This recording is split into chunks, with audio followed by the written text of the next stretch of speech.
All right, so let's call the business meeting of the Portland Board of Public Education to order. It is Tuesday, January 2nd, 2024. We're meeting in a hybrid format tonight with some of us here in Casco Bay and some online. We do not have board members Grant and Billiou with us tonight because of some conflicts. And we also have student representative Rosada on Zoom tonight. So, and with that, the agenda has changed. Board members, just so you know, there is no executive session tonight, in case people hadn't seen that.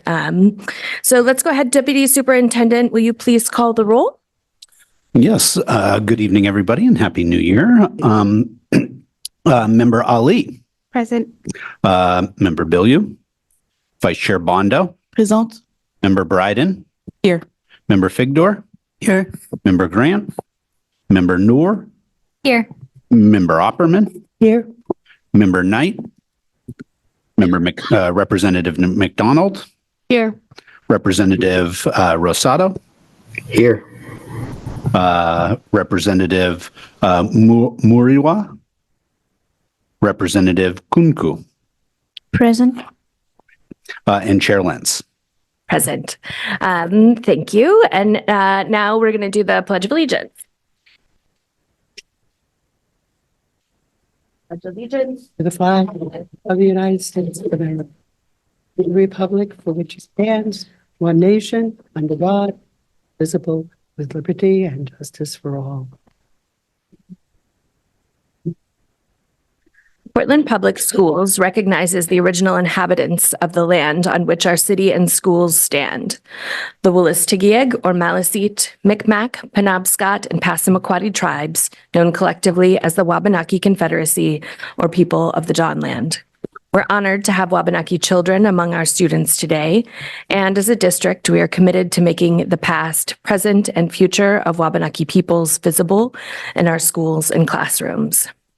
And as a reminder of our mission, the Portland Public Schools is responsible for ensuring a challenging, relevant, and joyful education that empowers every learner to make a difference in the world. We build relationships among families, educators, and the community to promote the healthy development and academic achievement of every learner. Now we're going to move on to public comment. If you'd like to give public comment, you can come to the podium here in this space, or you can raise your hand on Zoom. I'm just going to give a couple of beats.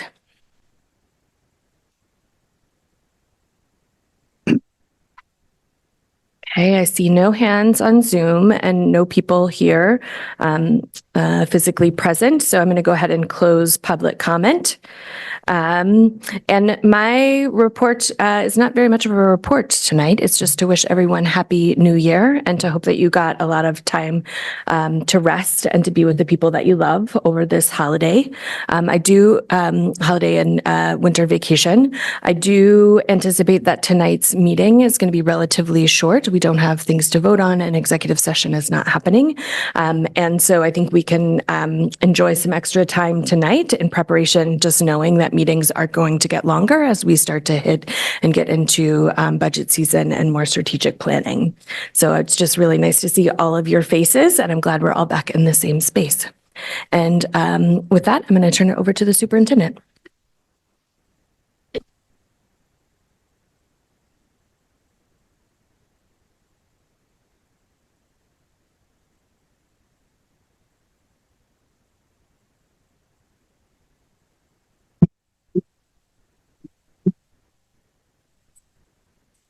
Since the majority of the superintendent comments will be focused on progress monitoring, I just figured it was easier to come over here.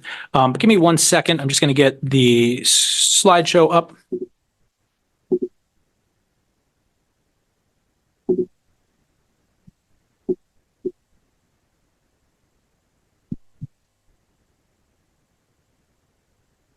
Great. Good evening, everyone. I just want to first echo Chair Lentz's comments that I hope everybody had an enjoyable winter break and time with family, whether it was celebrating or just enjoying some downtime.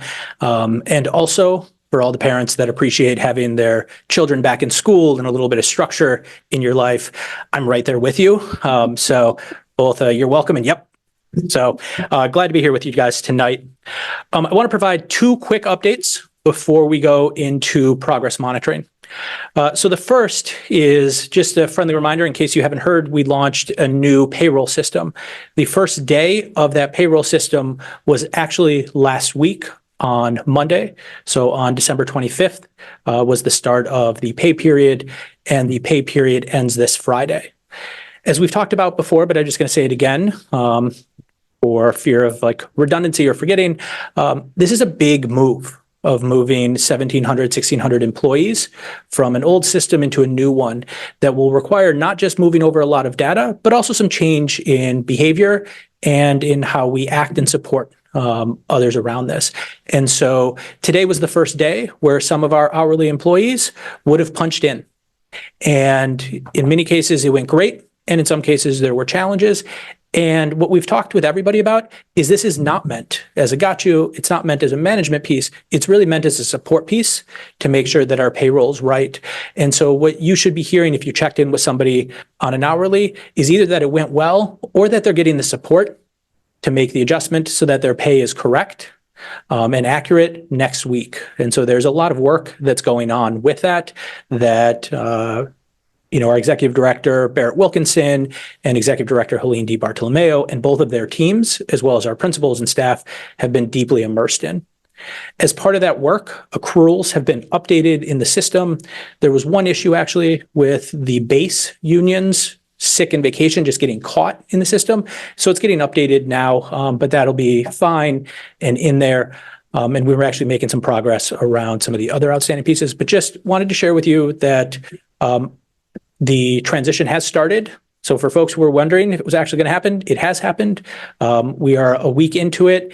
And what I would predict, if I can sort of take that risk and do that, is that you will see that for the vast, vast majority of our employees, there is not a challenge, and that they will be fine and get their regular pay next week, Friday, with no issue. There are one-off challenges that we are working to problem solve real time, both that we're aware of and that we're learning on the spot. So as an example, we have employees that sit across two bargaining unions, right? So that they are 50% an AP and 50% a teacher. ADP has a challenge, and it's not really ADP, the way it's set up has a challenge in understanding when people are in two bargaining units. And so we actually have to create basically a third bargaining unit for those individuals. And so there's things like that, that as the system goes live, we are seeing and we are learning and we are actively fixing. Another example, to make everything easier for our hourly employees, is we're not having them clock out for lunch or for breaks. We just had the system automatically do that for them, just to make it as simple as possible. For our bus drivers, who work basically two split shifts, having the deduction of lunch then becomes a challenge. And so again, these are all things that, as you'd imagine, 1,600 employees, 4 bargaining groups, multiple different ways that people accrue days, get paid. We're facing some of the hiccups, but the team is facing them sort of head on, is aware, and it has an active process both to communicate around what we've learned and make real-time adjustments. And so that is happening as we speak. The second piece, which is just a quick update, is a reminder that next week we'll be running focus groups. And so we have several focus groups already scheduled. If there are others, it will be going up on the website. It's unfortunately not up on the website yet. That is my fault for just a delay over the break and dealing with sort of my own loss of time on that. But we'll have it up both for folks to sign up for a focus group if they're interested, as well as to give feedback through a survey. And so that is happening on the strategic plan, so that work continues to go forward. So those are the two operational updates I want to share with you before we got into progress monitoring. On the progress monitoring, We have a question. Do you want to hold it or take it? let's do questions on those two things first. Okay. Okay, thank you. Yeah, go ahead. Thank you, Superintendent, and happy New Year to everybody. So I just need a little clarification on what you just mentioned about creating a third party, a third bargaining unit for those people who are the two. So Yeah, just what's yeah. the meaning?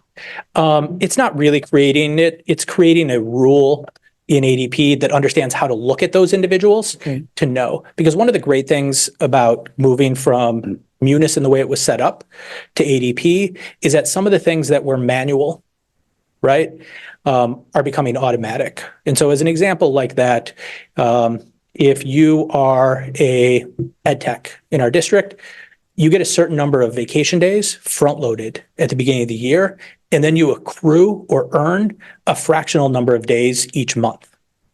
That's a different way than how our principals earn days. And so ADP knows how to apply vacation days for each of the different groups and for non-bargained. But then when you have folks that become the sort of unique individuals, the one-offs, that's where we're catching that we need to make some adjustments in the system. And so that's just where we're changing some of the rules in terms of how it applies so that everybody gets what they're supposed to get. Thank you. Any other questions from the board on those two pieces? Okay, beautiful. All right, so just a friendly reminder, we committed to goals at the beginning of the year. We do progress monitoring on them twice a year. And the idea here is that it's really the opportunity to hold ourselves publicly accountable, as well as to get feedback from you and to continue to move our work forward. And so today we are going to be progress monitoring around objective 1, which, as you can read there, says we are one team with common goals, mission, and values. The first progress monitoring of that is today. And the second one of that is scheduled for May 7th. And so I'll be joined by colleagues reporting out on that. This objective, for the most part, has objectives that actually are almost evenly split between quantifiable outcomes as well as softer sort of descriptive objectives for it. And so what we'd like to do is run through our status update for all 4 of them and then take questions from the board at the end of it.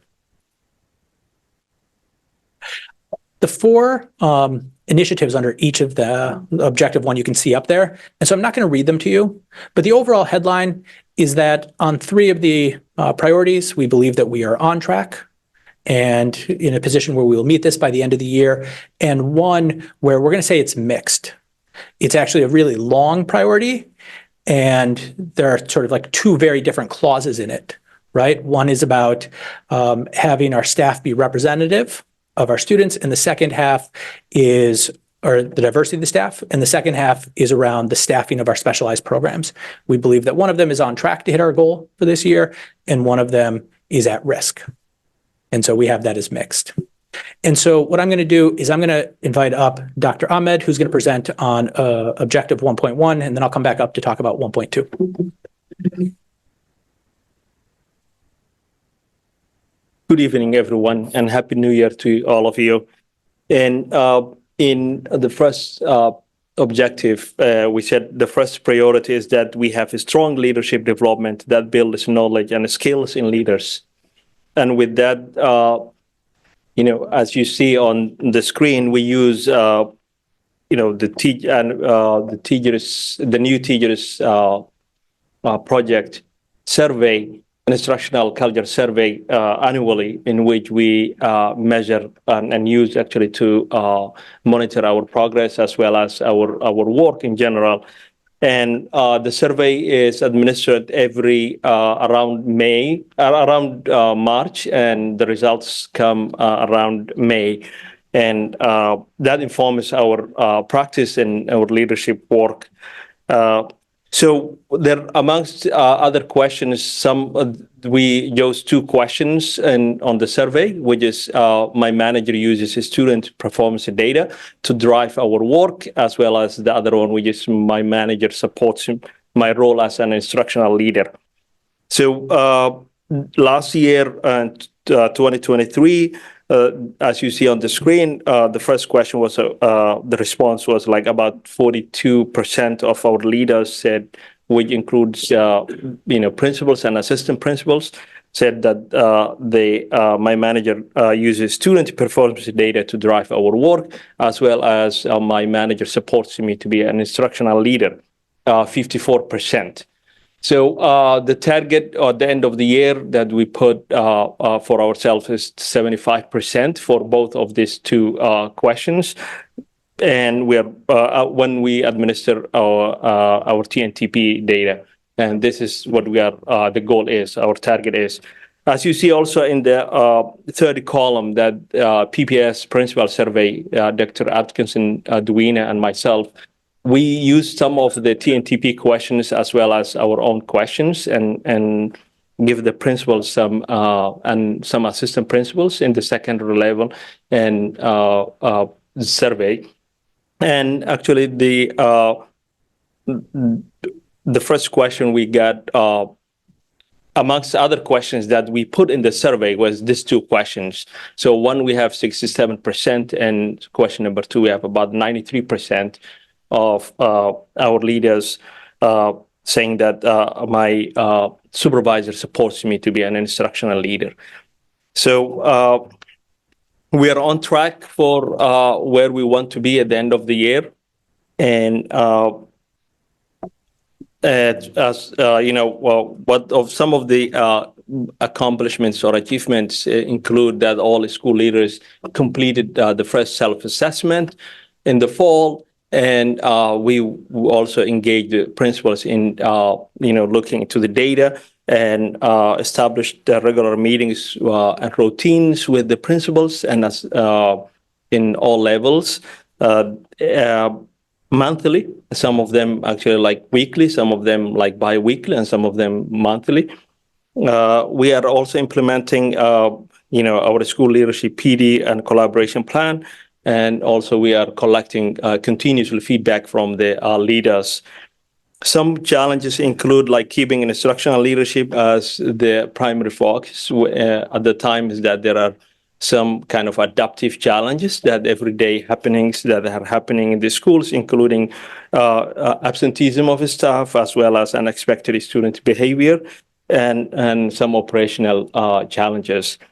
Rebuilding data system, which is really now we are in a good place that we have the data team, and also adoption of new curriculum, as well as our roles, Dr. Atkinson Dunia's role and my role being in new roles, and also some new leadership in general that in some of our buildings.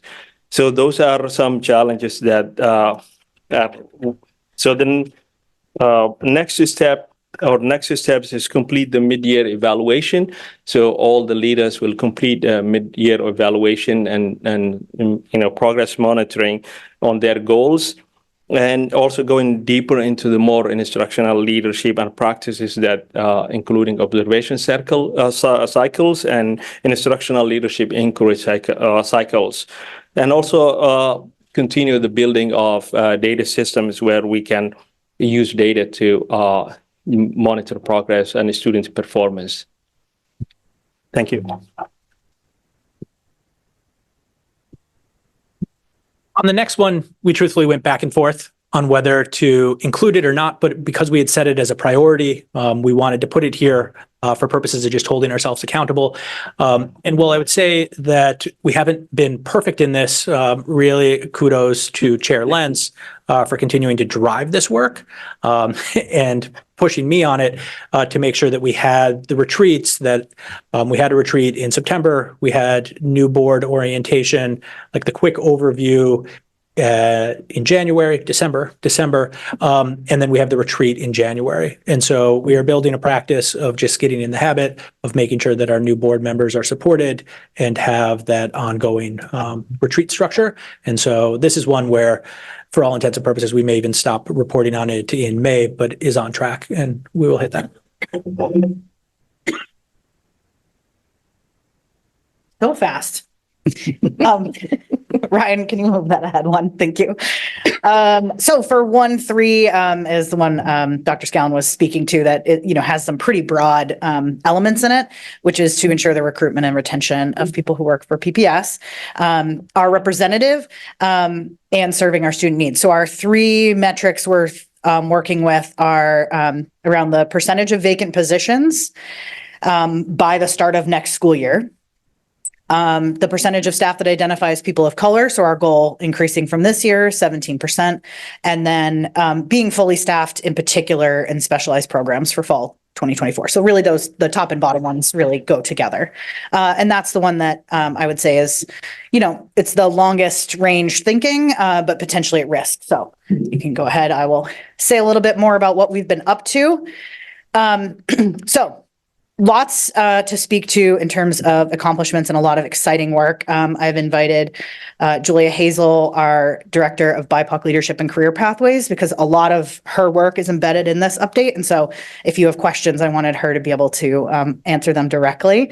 But some of the things we've done is launching retention tools that are evidence-based strategies that come from the New Teacher Project, which is the annual survey. And so as a organization, they have just incredible resources because it's a nationally benchmarked tool. And so we've launched those tools before the midpoint in the school year with all of our principals and leaders so that they're really grounded in what does it take to retain high performing teachers and educators? How do we make sure that we keep the great people we have? Not just in our school, but in education too, because we are seeing a lot of flight, not just we, but broadly from the field of education. So we have our work cut out for us, but our data is positive in terms of our retention, which I shared earlier this fall. The Elevating Educators program is one of the incredible things that Julia Hazel leads. And we have continued to increase the number of staffs that are participating. And so Elevating Educators is all about helping people move along a pathway of their choosing within our system. So if someone is an ed tech and they want to become a teacher, we want to help them be able to do that and do that successfully. We make sure that cohort is at least 50% BIPOC in order to address the vast inequities in our staff representation. And there are 4 tiers in this, and Julia can certainly speak to a little bit more about that.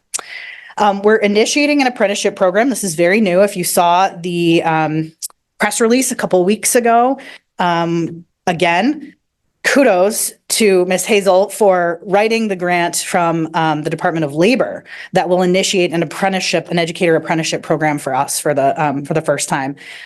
Alongside that, we're also working with other university partners to really enhance bachelor's program completion through those partnerships. So we've also been working on a kind of staffing and recruitment plan that will really guide our work through the, kind of peak hiring season and into the fall. In the more immediate needs, we've run staffing fairs monthly to really just recruit more subs and ed techs. We have focused exclusively on that. And, it doesn't necessarily fill all of the vacancies, but it helps. They've been very successful. We've gotten some really stellar folks who have come through saying, yeah, I'd like to be an ed tech, or I'd like to sub for us. And so it's a nice way that, and people really appreciate when we're publishing something that's like the hiring fairs today, show up anytime. And we have people that will interview them, review their credentials as applicable, and really talk with them about what we're looking for in our system. And then we've really updated the way we do mentoring for new teachers and created a cohort for our new leaders. So those are just some of the things that are kind of in the works and have been going on so far this year to work towards this goal. We did not hold a hiring fair in December. It felt like the HR team really needed to be focused on the ADP transition role, but we're going to pick that back up. We're actually going to host it. We've been hosting them at our central office because that is, downtown. It's centrally located, but we're going to host the next ones at schools and see if that brings in other people. We're going to just keep trying different things to bring people in. And we have a lot of work to go to be fully staffed for fall of 2024, and that is specific to the challenges facing full staffing for student support programs and specialized programs. This is where our staffing vacancies lie. If you look at our postings, they are in special education, and we are certainly not alone in the things we're struggling with there. But we're going to have to be really creative to ensure, that. Because this is ultimately an equity issue that we serve those students. So that is a big challenge. And so, it's sort of a long range of plan here. But for our action steps, I think I really spoke to all of those.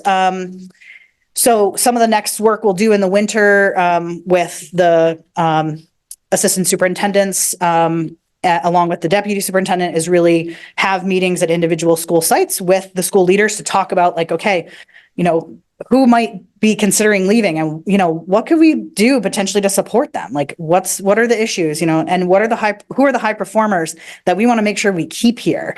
And so we'll be doing a lot of that work. We'll be doing a round of college fairs, which we do every year. But this year we realized that we should also host one and we should bring candidates to us. And so we're going to have that focus on student support service, positions and really publicize it. We're looking to partner with one of our local universities and host it there and really get new graduate candidates to come to us. And we'll invite, certainly surrounding districts, but we're hoping to, have it be a little bit of like a workshop because there's so much expertise in Portland Public Schools, have some offerings for, people who are just coming out of school who might want to learn about, maybe teaching multilingual learners. And so we could run a workshop, they can attend job fair, kind of talk to different schools and kind of learn from, Portland Public Schools. So we're pretty excited about that. We're working on it. And then, of course, finalizing our staffing plan. So I think that's it for me until questions. I think we'll wait till the end and then we'll go back. Yeah. Oh. Happy New Year. Objective 1.4 is focused on strengthening our communication systems to be effective, efficient, and celebratory.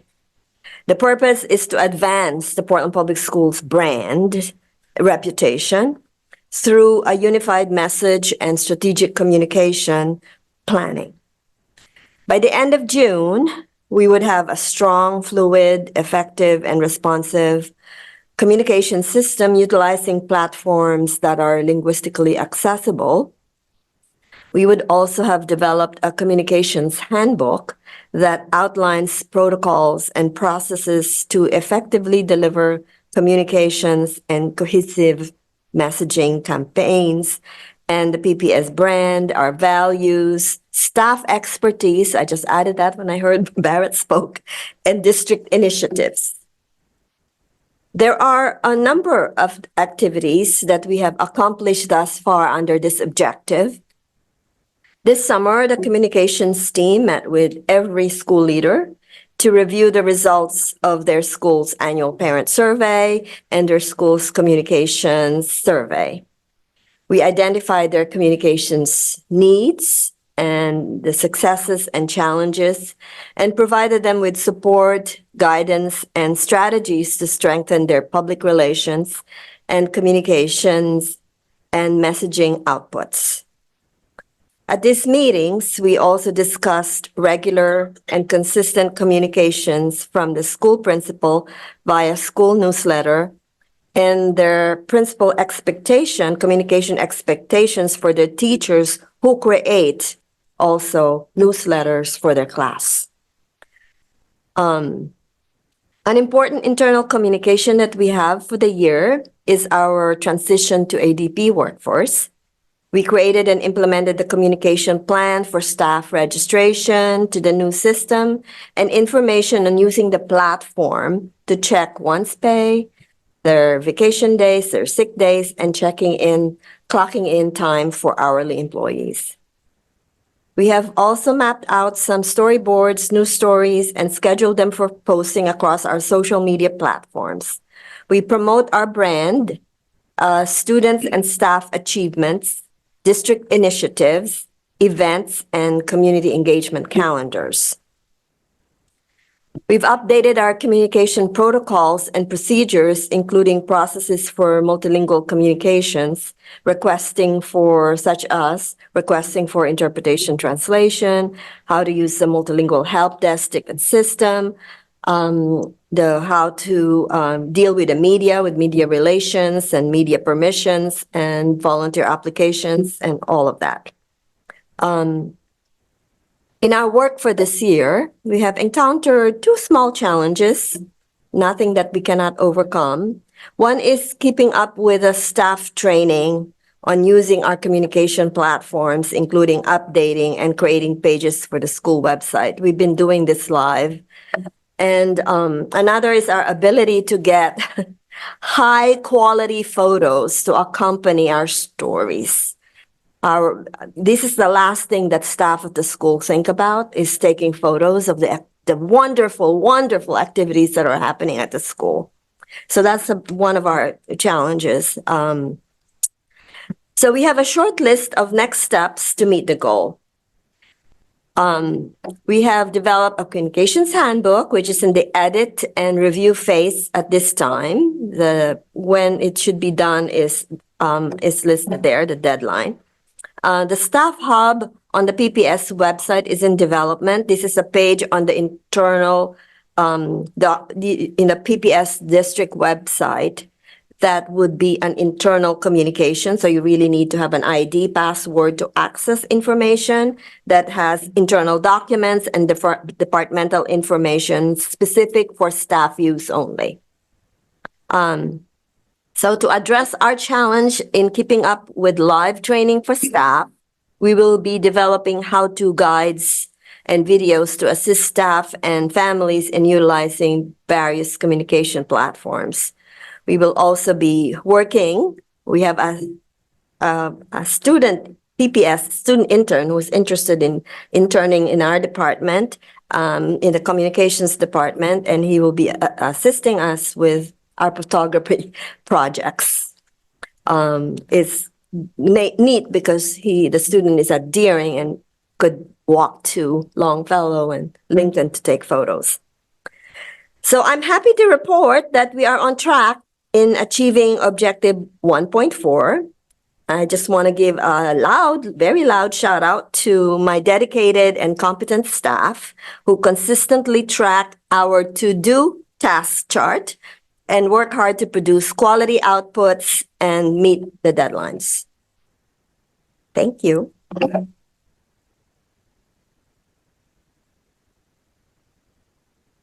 As you can tell, objective 1 covers a wide variety that is really about getting to how do we work together and how do we do it effectively with staff that are representative of our students, and that we're fully staffed. And so excited to share the progress on it. If I may make a suggestion as we transition to questions, realizing that it's 4 very different departments, and thinking about musical chairs here, is maybe we can go priority by priority, and that way we can keep it a little simpler. Yeah, I think that's great. So then let's start with 1.1, which is leadership development. Who has questions about 1.1? Vice Chair Bondo, and then Board Member Opperman. Thank you. Thank you for the presentation. I have 2 questions there. So the one is on the survey, principal survey on the TNTP. So I saw the 42% the use of the student performances. I just want to get a feedback from Dr. Ahmed about little more details and what are your own reflection as a director of the secondary to look at that kind of percentages. Did we put that slide up, actually? Yeah. It's slide 7. And Vice Chair Bondo, if I may, just because I want to acknowledge, that this was the survey that represents my supervision of the principals last year. So this was, the school year 22-23 and the closure of that year. So I think, I'd offer a couple reflections on that data point from my perspective, which I think informs some of the rationale for why we have the roles that we have now, as we're all, or most of our board is intimately familiar. Roles, 2 issues with that specific data point. One, we were without a data team for much of the year. Gavin left in September and Bay left in October. So we had little infrastructure around data last year. The second thing I'd note is obviously my role changed mid-year. And so my ability to be able to consistently provide that kind of support was, I'll acknowledge was severely diminished, right? And then the third is, I think even within that context, the spread, part of the rationale, and I think part of the encouragement I take from this data is the level of kind of like consistency in the routines. It was Dr. Ahmed mentioned, and again, on behalf of Dr. Atkinson Dwina, just the reliability that they're able to provide in terms of consistent support, that 3 times, up to 3 times monthly, if not more, some 4 times monthly, but in terms of the touch points with leaders, to be able to manage both those school management things, but then to have the continual space to lean in on the instructional leadership and the student performance data. So that 42% is reflective of their experience last year during the school year 22-23. Okay, thank you. My follow-up questions just after listening to you is any steps on the action, then we may think about how we creating the more different pathway to be more consistent. How we using those data? Because I didn't see that on the next steps here. If it's something, because this is something so important. Yes, thanks for the question. Actually, going deeper into the instructional leadership practices and more observations with the leaders and going to the classrooms, looking into the data, so that now we have data system starting running. So and also all this establishing with instructional cycles and working with the leaders on their goals as well. Mm-hmm. So there are multiple strategies to work on that, but the bottom line is looking into the data, and the students' performance data is the first data to look in. When we say the performance data, we are looking into both, the negative aspects and positive aspects of schooling. Suspension is data we are looking for. Also, we are looking for test scores, passing, grades, and all those things. So we're working with, leaders to look into this as well. Can we have the calendar? Because I saw the go deeper, and that's exactly what I put on my notes here, but I didn't see the time frame. So when that one will happen on your next steps? So I saw some dates, but we don't have that one in. So you're looking into the data about the students' performance? Not the time frame. I mean, you have some action next steps. So you have a calendar. So I just want to see the go deeper calendar. When exactly it will happen during the year 2024? Sure. Yeah, we can provide that as a follow-up in the board update this week. I'll just say as a highlight, we're now at a place where we just met with our data team today around the monthly routines around the chronic absence and suspension data. And then, the academic ones, I think is reflective somewhat of like when we did the progress monitoring on those objectives previously, right? In early December, I think is when that was, and so that'll lay out the calendars of when those assessments are happening and how we're looking at the data. We start with looking at it in the teams, processing ourselves, look with it with the school leadership teams before we even get to the point of kind of bringing it forward to report out at the board level. Okay, thank you. I would like to follow with this. Thank you so much. So my second question for the 1.1 is the current challenge of the use of the new curriculum. Just need to understand those challenges is about the adaptation, is about implementation, because I think we have the mathematics and social studies on some of those areas, or is something from the elementary school or to the high school, secondary level. Mainly adoption of new curriculum makes a reference to middle and elementary school. Okay, all right. So what are those challenges? What are the challenges? Yes. Yeah, having a new curriculum and from both like the PDs for the staff to introducing a new thing often is like the managing the change management is one of the first challenges, but to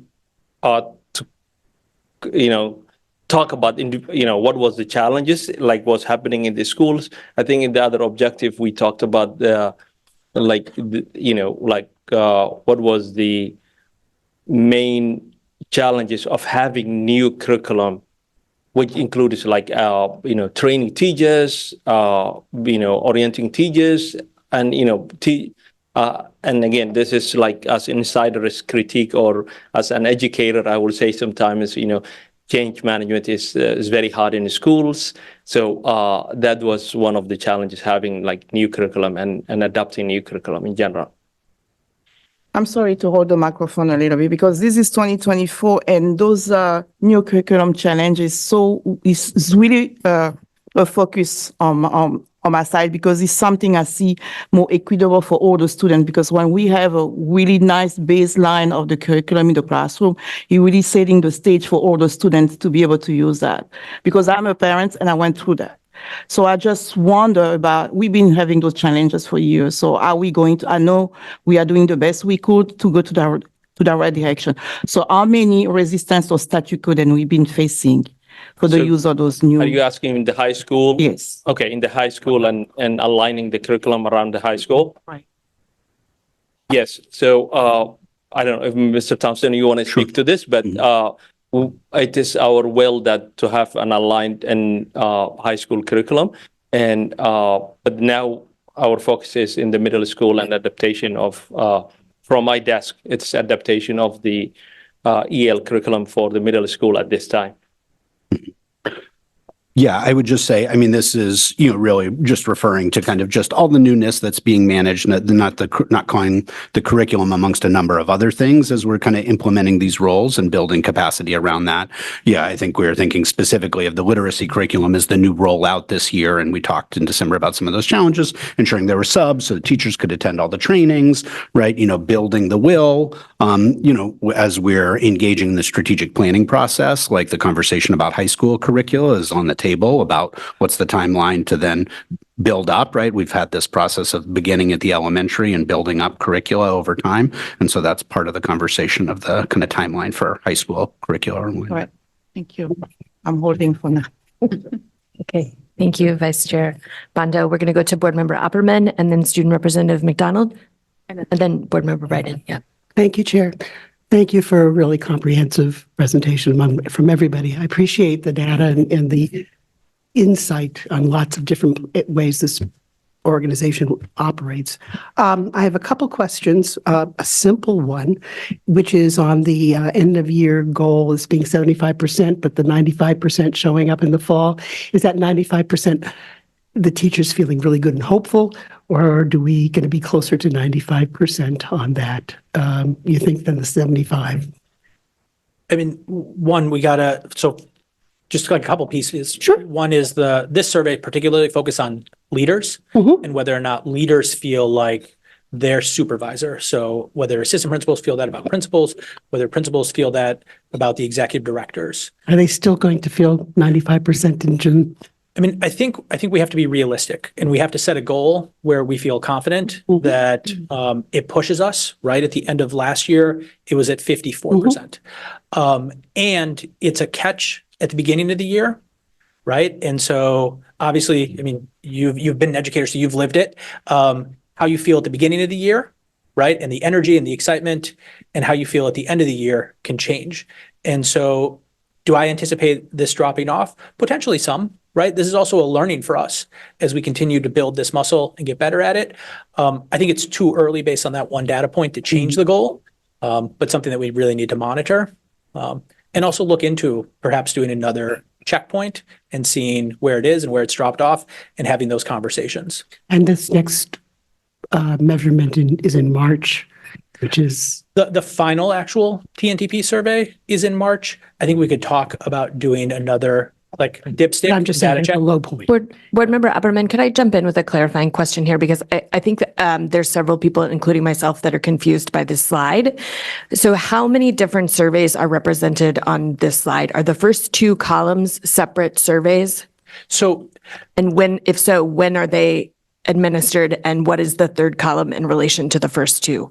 yes. Thank you. So we do, as a district, we do TNTP surveys, right? And TNTP has nationally normed surveys that captures leader perspective, teacher perspective, student perspective, and family perspective, right? We do all of that. What you're seeing in that first sort of data column. The second column there from the left, where it says end of year 2023 TNTP. That is, what did our leaders say last year in terms of those two questions?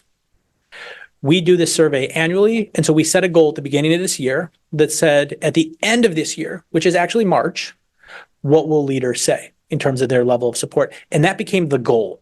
That is the far right column. We wanted to know how the system was going so far, the support. And so we did a survey that included these two questions, but included other ones as we introduced a new structure and a new system. And so what you see there is a reporting out on those two questions from a fall, what I would call like a dipstick, like a test to see where we're at relative. Hopefully that provides some clarity. Yeah, I'm going to let Board Member Bryden jump in because I think she has another question on this, and then we're going to come back to you. Okay, don't worry. I just think that understanding this slide is important for the whole conversation. Thank you, Chair. When you say leaders, how is that different from principals? So Like Venn diagram wise. Yeah, so leaders as captured in the survey are assistant principals and principals. And so that's the addition on this is assistant principals. So when I think of instructional leaders at schools, right? So who are the administrators at a school that their primary goal should be about improving the practice and the outcomes for students? I think of principal and AP, and so that's what's captured here. Okay, and then just to, in terms of the structure of the grid and the confusion that I think some of us are feeling, could there, also be a column for the principal survey, the goal for the next time it is run? Like that's part of the confusion that I'm feeling in terms of like you have, end of year 2023, and then the target for the next time it runs, and then you have the principal survey, and then well, what's the goal? So I'm not sure I understand like your question, because when I think about, and again, the chart, the goal for the end of the year is the far right column. Right, but it's the same people are being surveyed in all cases. It's just the labeling is not as clear. So it could say end of because it says principals. End of the last school year, principal and assistant principal. TNTP. And then the next one would say this fall, principal and assistant principal. TNTP. She's got that part. Yes. And if we're talking about how the beginning of the year and the end of the year are different, then, I would expect sort of a cadence of like, we run it at the beginning of the year, we run it in March and September and March and September and March and September and March. And so then there would be two target columns. But I mean, there's not, it's fine. Like it's just, it would be helpful in the future to see that as well. And, as we're talking about like the terminology would be super to be more opaque about. So, or whatever. Anyway, thank you, Chair. Okay, beautiful. Board Member Opperman, back to you. I understand. Thank you for your patience. Yes, I understand your confusion. There's a lot of lingo in that you have, even TNTP, I think throws people off because it's teachers. And also there's a part of this, I think that we are seeing here that teachers get questioned. A follow-up to something that Vice Chair Bondo brought up about the new curriculum. And I know this year is the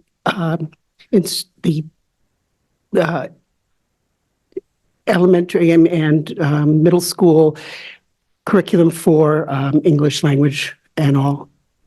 But we've had math and we've had social studies already. Am I correct on that? Yes, math, K-8. And when was it started?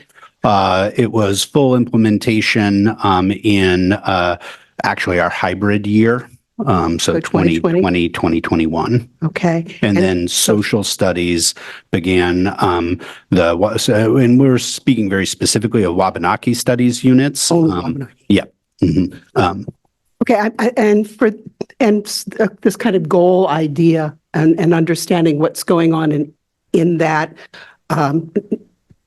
as an educator, new curriculum takes 2 years to 3 years to really get it right. Mm-hmm. And that's why I'm asking those questions on the math. At this point, I would hope that the math is pretty close to right. And that would be a concern I would have if it wasn't. So it'd be good to know if that's true. In social studies, Wabanaki seems to be going along well. It'd be great to know what the rest of the social studies curriculum might be doing. And to that idea of timing and goals, you've spoken many times about the goals that teachers, or rather principals, leaders make for their buildings. I personally would find it useful to know what those goals were, even in just, if they could put it, and it may be somewhere that I haven't seen it.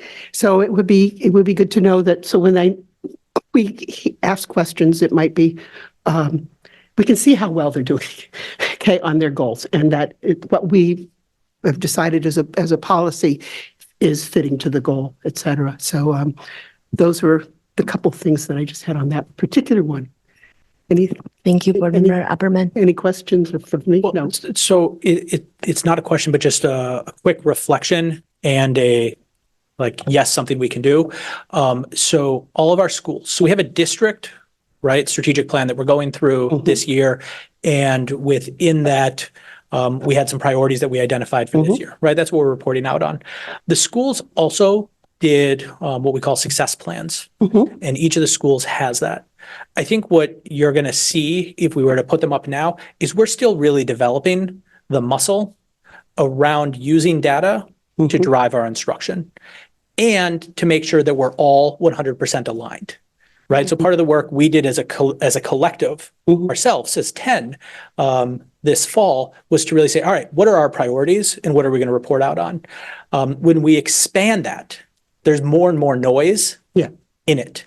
And we haven't gotten to a spot yet where you will see perfect alignment between what are the district's goals and what are the school goals. And that's something that we're working on and something that we'll need to also be able to share out and report on. But what I would say, just in terms of this one is really about using multiple forms of data to be able to support the improvement of teacher practice.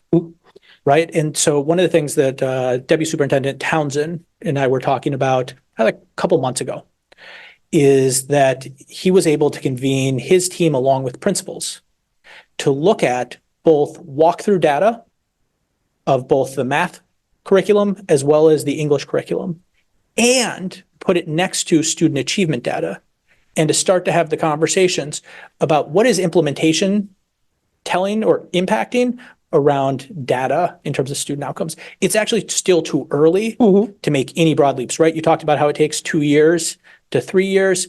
They're doing this in the very early stages of the implementation of the English curriculum. And not that that's wrong, but that it's building the muscle and something that ideally, if we went back to when the math curriculum was launched, we would have done the same thing. The muscle wasn't there at the same level. The structure wasn't there to support it in some ways. And so that is a piece where we're trying in this objective or this priority to build that so that when you ask that question next year, based on the strategic plan of what's launching, you're able to see yep, we've built the routine and we're going to enhance it. That's why I'm mentioning it now instead of in next September, so that it's an understanding that this is an expectation the board has of everyone across, not just the central office leadership, but everyone that would recognize and be able to follow. It is very hard to set goals, and it's very hard to meet those goals and even in a classroom. But just to know that the muscle is being exerted a little bit on that. Thank you.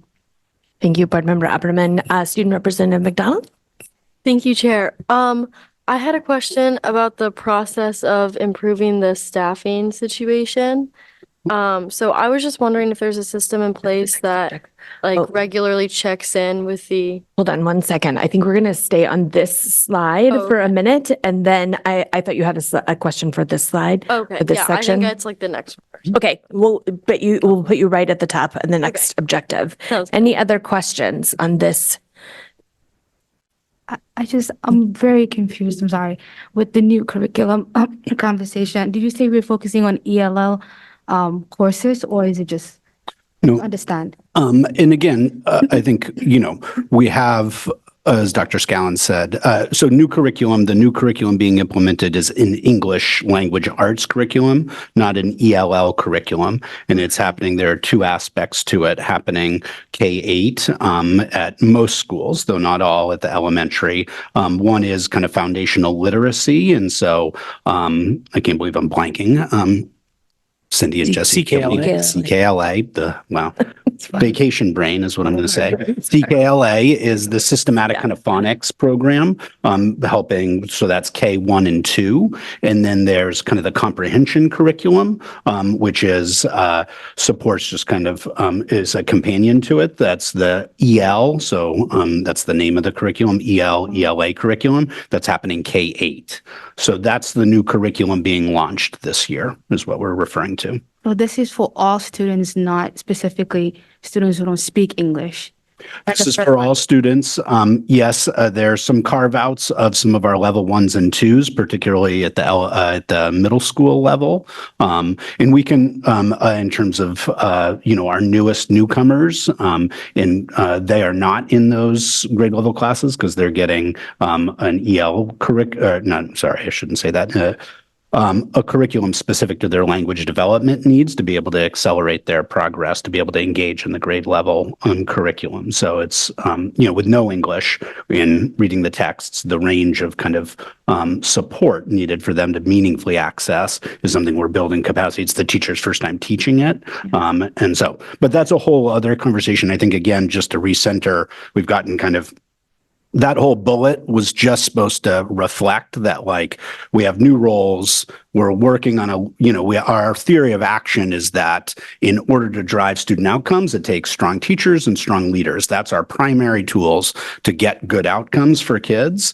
And so this is about, we staked we made a shift for this year in terms of our supervision and support for school leaders, in terms of having roles, Dr. Ahmed and Dr. Atkinson-Duina, who's not able to be with us tonight, one focused on secondary leaders and one focused on elementary leaders, to be able to build their capacity as instructional leaders and to use the performance data. That's why we've keyed on these two questions to kind of monitor our progress. And so that's really about this is about how is the launching of those roles going, not so much the kind of conversation about the curriculum at this point. That's one we can come back to and have and all that kind of stuff.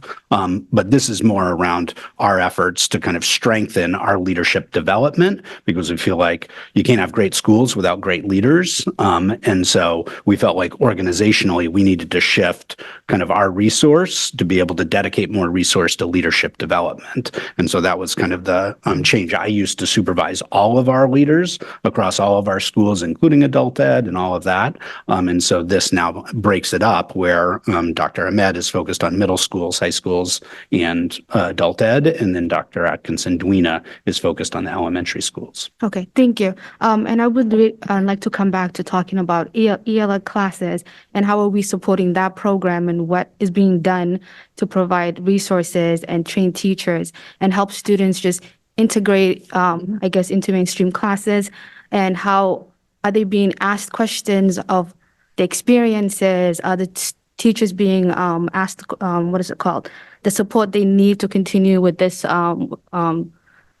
teaching students who don't speak English as a first language, but who might be great in any other subject. So I would like to come back to that conversation because I don't think I have been hearing much about it. We can definitely do that. Yeah, beautiful. And just a reminder to everybody that objective 3 of our objectives is really focused on CKLA and the literacy curriculum rollout. So we can really get into the weeds again around that when that comes up again in the meetings. Any other questions on this first part? Okay, so then we're going to go to objective 1.2. Actually, that's the board member orientation. We'll skip that unless people have questions. And 1.3, so that's around retention. And that, Student Representative McDonald, is your opening. Great, thank you so much. So I was just wondering if there's sort of a system in place that checks in with the individual teachers and uses their feedback to improve their own engagement and drive to stay in the teaching community. Great question. Not at that detail, from the district level. I think at school sites, there may be some things like that, like that individual principal or assistant principals as they're meeting with their teams are doing. And then I would say some of that's, happening, through the kind of new teacher induction, through the cohort work that, that we're leading through Elevating Educators. But it's a great question, really. Do you guys receive like any of that information from principals or? Oh, yeah. Yep. Yeah. So that's part of, we would get feedback from them. Part of it comes through TNTP, which, they were talking about as well. That's another way we get feedback from the whole district. And that even in TNTP, that asks, it's anonymized, right? So I wouldn't know specifically like you at this school, this is how this teacher feels, but it looks at, do I plan to stay? Do I plan to stay for how long? If I'm planning to leave, why? Is it because I'm retiring? Is it because I'm leaving the field? It asks all kinds of really deep questions about, what people's motivation and perspectives are of teachers. Yeah. Thank you. Of course. Barrett's being probably a little bit bashful. I think there's like 3 areas. This is still like a work in progress. But at least in my 6 months, 3 things that I've seen Barrett and his team do is one was we do have the TNTP survey, right? Which gets at folks being able to share how they feel, what's the likelihood that they leave. We're able to track it towards high performing individuals and folks that like TNTP would call irreplaceables that we don't want to lose. That's one piece. The second piece is actually the first leadership session I was here for and able to attend. Barrett's team was leading our leaders through a conversation around how to have conversations with staff and how to increase the likelihood of retention for staff, right? And so to like dig in and have that conversation. And then the third is we do have the ability to do exit interviews. We're not able to do exit interviews for everybody, but we are able to capture for folks who leave in specific cases to have conversations about that and to really dig in. And so I think there's 3 pieces. I'm speaking out of turn here, and so I don't know exactly what Julia does, but I would also imagine that part of Julia's work with our BIPOC educators and our affinity groups is also around that same question, right? Of like, why are you here? What keeps you here? If you're looking to leave, why? Those types of things. Thank you so much. Yeah. Hi, everybody. Good evening. So one great thing that we have in the TNTP survey is that we're able to disaggregate by race of the respondents for the questions about retention. So we're able to look and see how different racial groups among staff are experiencing and working in Portland schools. And then in terms of like those individual conversations where we know who the person is, when I kind of have my first conversation with someone coming into Elevating Educators, it's I think of it as an intake conversation, and that has a lot of questions to understand someone's story, their goals, what is motivating them, what brings them satisfaction in their work, and what they need in terms of support or opportunity to want to continue to be part of Portland schools. So yeah, it's really important to get that information from people directly so that then we can act on it. Yeah, absolutely. Thank you. Mm-hmm. Thank you. We've got Board Member Bryden and then Vice Chair Bondo. Thank you, Chair. I do have questions specifically about 1.3, but also the documentation is not in board docs. Could we get it on board docs eventually? You can put the superintendent comments in after. Okay, then cool. Apologies for not noticing that before. Okay, so specifically on 1.3, I have a terminology bundle of confusion, and hopefully we can, get some clarity. Can you explain the terms specialized programs, special education, student support services? It seemed like they were all being used together, kind of. And, yeah. Student support services is the department. that cover special education. Uh-huh. Specialized programs are those that serve, some of our highest needs students. So that would be Beach, Bridge, Breathe. How'd I do? Good. Yeah. Student support services is the biggest. The umbrella. We're talking about Venn. Yeah. Yeah. Venn diagrams. Yeah, thank here, you. right? Or, inside of that, special education, because they also manage in student support services like gifted and talented. I have some things, a few things outside, but the vast majority of their work is special education. Okay. Right. And then within special education is, again, we shared in one of the other updates in terms of the continuum of service, specialized programs are some of those not exclusively self-contained, but kind of the three kind of programs, the pair. Super. In specialized programs, I name specifically because that currently is one of the areas of staffing, sort of the biggest staffing need. Yep. So that's why I named it specifically. For sure. I'm really excited now to like go back to the slide and be like, oh, okay. So thank you for clarifying. That's very, very, very helpful. On the hiring fairs, I'm so glad to hear that they've been successful. I'm really curious about whether, like, as a district, we're tracking that success and tracking, because you were saying how, the plan is to try different things moving forward and being able to, I mean, obviously there's so many factors and variables, but to be able to say, like, pattern wise, we did it this way and these were the metrics of success, versus then we did it this way. And, I'm just hoping that I know that capacity is an issue, but like, it'd be awesome to be able to put together ways to track that. And then that was not a question, that was a statement, but I do have a question. So in terms of the college fairs, I'm curious about how far afield we're going, in terms of obviously the special education and specialized programs part is, this is a multi-pronged goal, right? The equity piece of it. I'm just thinking about who we will be able to talk to at a college fair at USM versus other areas of the country. And I know that the budget constraints might not allow us to go to a lot of different places, but if we could target some places. Yeah, I mean, so it's budget and capacity, and we tend not to pull a lot of people to Maine. Right. It's a hard sell, even from Boston. Yeah. So we have one hiring fair we focus on and we're focusing exclusively on places that are doing education hiring fairs because we have not found anything else to be really successul for us.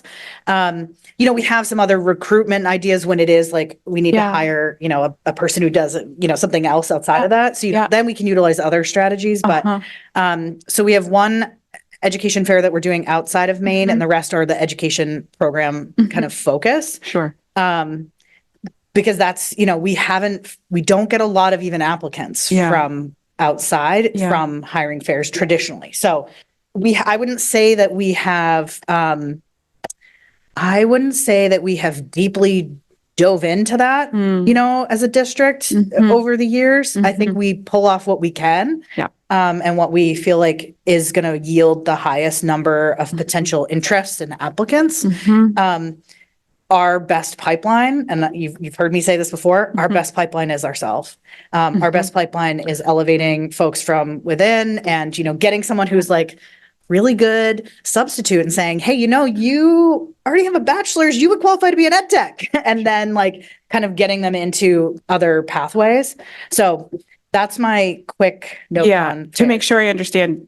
So as an example, if the district was ever going to do non-local college fairs, it would be, for example, like a college where we have a recent alum who's already something like that. Something like that. Help us develop a relationship could potentially change. Not just a random, Yeah. We don't necessarily have that with any outside. We have that in Maine. With like the university system in Maine, we definitely have that with the education colleges, but outside of Maine, we don't really have that relationship. And some of that is like, it's a hard sell sometimes. And you look at our salaries versus like Connecticut, so. Okay. it's a great question, and it's something we can continue to look at. And I agree with you on the data. Our own hiring fairs, I don't want to overstate how successful they are. When I say it's successful, it's like we get 6 or 7 people in and we interview them and are able to assess, is this someone we want to move forward with? We're not talking hundreds of people, but they have been, useful. And we only did it a few times last year. So we've already exceeded this year what we did last year. And so I think we're still in that, let's pilot a bunch of things. Sure. And then figure out what really, is the best use of time. To take that back of the napkin, sort of 6 or 7 at a hiring fair, how does that compare with the weeks where there's no hiring fair? It's a little hard to assess. Okay. I mean, our vacancies have stayed kind of at the same level since, sort of there was an initial, kind of push, and we got some of the more classroom positions filled, and then it's the ed tech vacancies that really lag. Okay. Thank you. That's what I know. I mean, big picture overview. Yeah. Yeah. No, I appreciate the additional context. Thank you. Thank you, Chair. Thank you. All right, Vice Chair Bondo. Thank you. And my question is for Julia. Great. Yes. Thank you. Well, she's here. Hi, Mickey. Hi.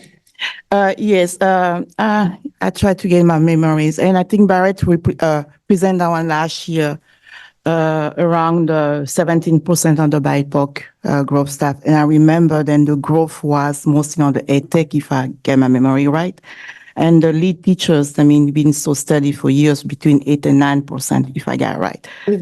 So I just want to look at the bachelor program. Then I saw that, and I want to understand if you have on the affinity group around the 17% like a EdTech growth, moving to use opportunity to do the bachelor program, moving to tier 2 tiers, and is any updates on the area? How many been already successful, using those kind of programming, and any challenges being occurred?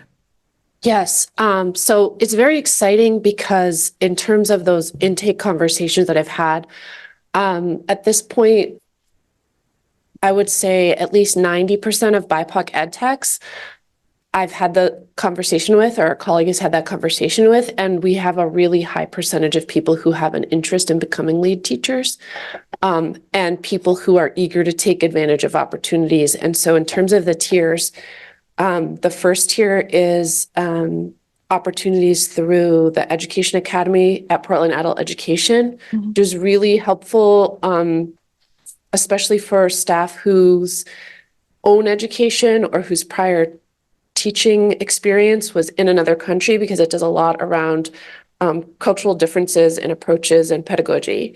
Right. Then the second tier is really the college coursework, and that can be a lot of my work has been kind of learning what are the different places people are and what do they need. So some people are beginning, have taken just a few courses, and so are working to complete an associate's degree as a first step, and are really developing and gaining credentials so that they're more qualified as ed techs. Whereas other people are completing a bachelor's degree, which is needed before they can become a teacher. And then there are people who have bachelor's degrees, but they need to complete a number of course requirements to get their teacher certification through the Department of Education.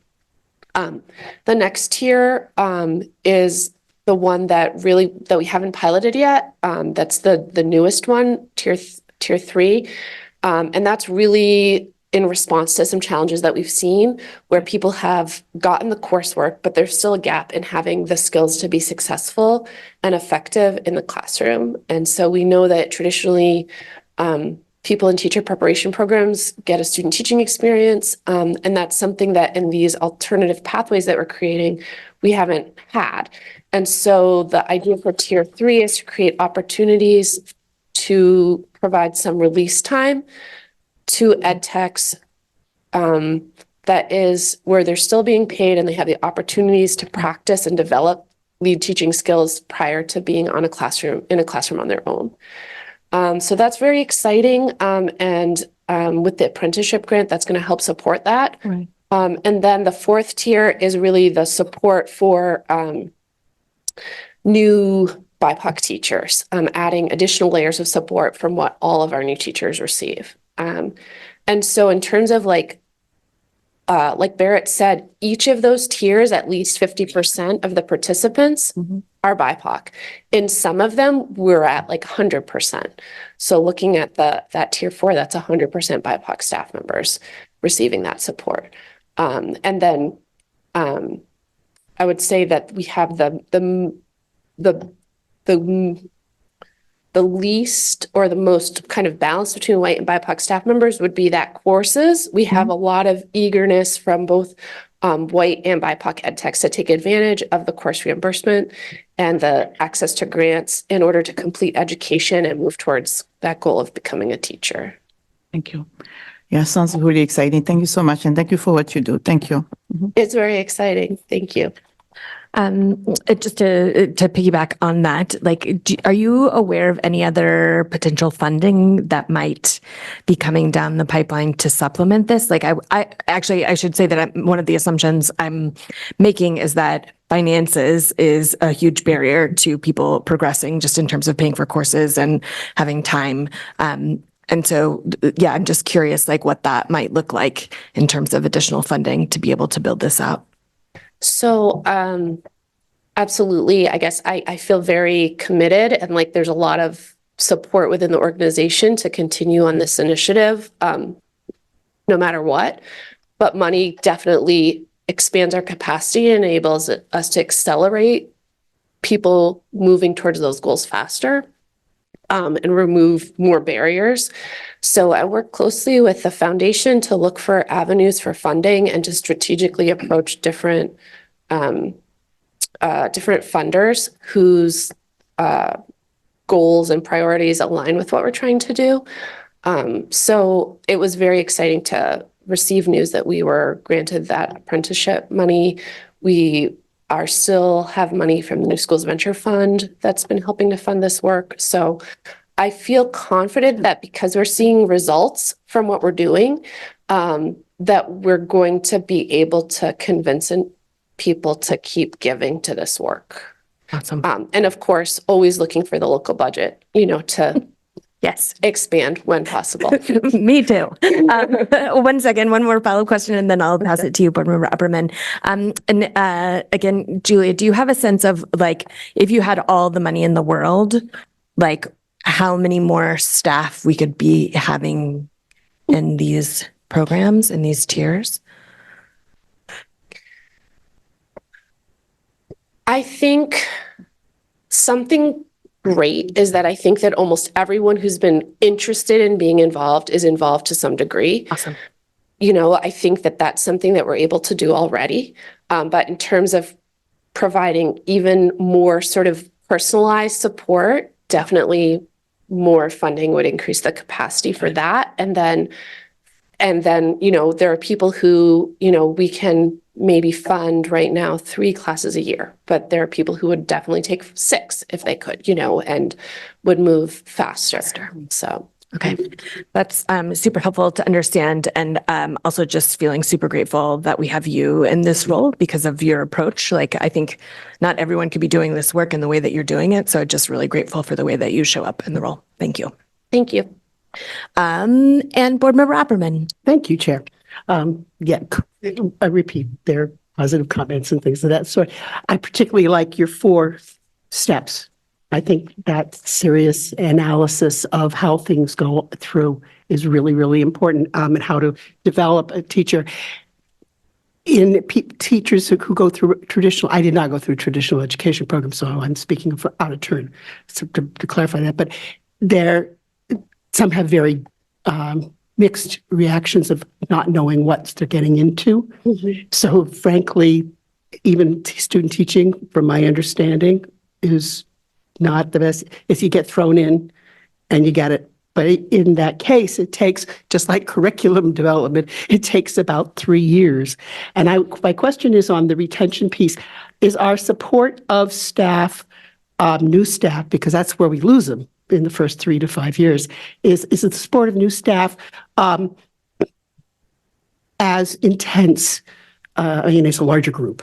And I guess, how are we supporting all staff and just basically making them feel that they can have what is the term?